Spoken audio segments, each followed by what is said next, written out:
What is up, my fellow Nakama? Welcome to Tales of Nerdia. Today we're talking about chapter 833 of One Piece. So it is the battle between Sanji and his father Jajji. And before I get into that, we get to see a little flashback of Sanji as a very small child.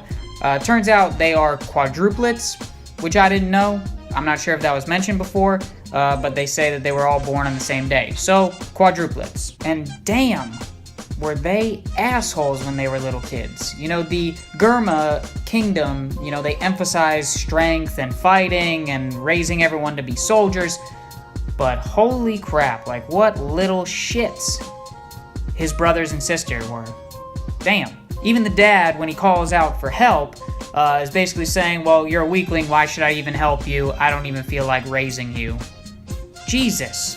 So Sanji using his legs to fight, and of course his dad's asking why he's not using his full strength basically, but he tells him, I'm not going to use my hands because his hands exist for the purpose of cooking. And because they are royals, you know, in this family, they say you're not supposed to serve anyone. So, of course, he's looked down upon because of this, not hobby, but this profession, this way of life that he's chosen. But he is slowly impressing his dad. You know, he shows that he could use haki, and he's really proving them wrong that he is strong. And I feel like the battle right now is more of a mental battle. I'm sure that the mental and verbal abuse of his family from when he was younger still haunts him a bit. So throughout this battle, I got the feeling that Sanji was not using his full strength. We did get to see some of his normal techniques, you know, like the Diablo leg, Diablo Jumbo, whatever. However you want to say that. But his dad's pretty damn strong. He's using that spear. Sanji's able to block it, but his dad grabs his leg, slams him into the ground. Jajji, as I'm going to call him, has some tricks up his sleeve. He goes in for a kick, and Sanji's ready for it, but they have those special shoes that give him an extra boost, and he basically just flings Sanji through the air. And you just see Sanji kind of staring up at the sky, and to me, this is where I got the feeling that he wasn't really going at full strength. I mean, we never really see him use a technique that lets him basically fly, where he keeps himself in the air. And then he asks his dad, should I look up to you just because you're my blood relative? And he says, you've never given, in the translation I read, it says, that child, in quotations.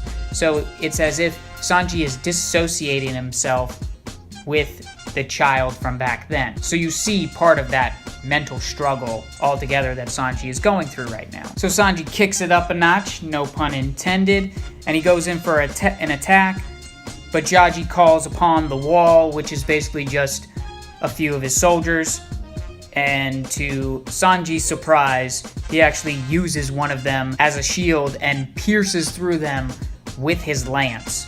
So he blocks Sanji from attacking, but goes right through the guy. And again, as Sanji's flying away, you see he's just kind of like looking up. His hair's covering his eyes right there.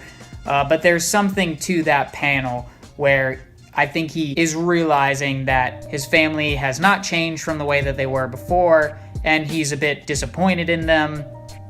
There is some emotion in that panel. And that's where the fight ends, which I thought would go on a little more. It didn't look like he did enough damage to Sanji that would incapacitate him, but it seems like Sanji had had enough.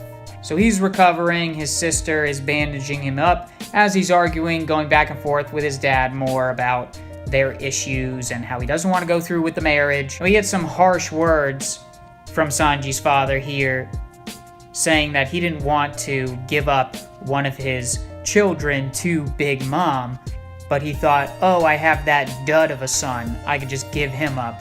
And the way that Jajji even talks about Big Mom, he's pretty disgusted with her, doesn't like her at all, but he's willing to do whatever it takes to strengthen the Germa 66 and the Germa Kingdom. And during this whole discussion, Sanji's sister slips on some handcuffs, not really handcuffs, but those bracelets that are used on slaves owned by the world nobles, which is a pretty amateur move on his part to let that happen. But now he pretty much can't leave until he gets those bracelets off. So Sanji's in a bit of a pickle. He's in a bit of a bind, because only Big Mom has the keys to undo those shackles. So it's likely, my guess, that she will do that maybe during the wedding ceremony. Or it will be a request from maybe Pudding. Maybe Pudding will ask Big Mom, hey, can you take those off? But it's probably not gonna happen anytime soon. So Sanji's fucked right now. Other than that, we have some resolution. Sanji had his fight with Jajji. He's stuck now. He can't run away. So next chapter, probably gonna skip to another party. Back to, I'm guessing, Luffy versus Lady Brûlée. As much as I would love to see some more of Jinbei and Big Mom, I feel like Oda's gonna string us along for a little bit. Fucking plane. But that's all I got for you guys this week.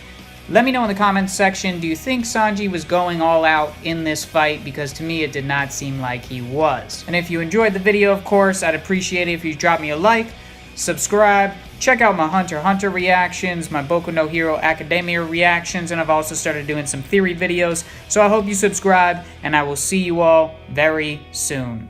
Bye. "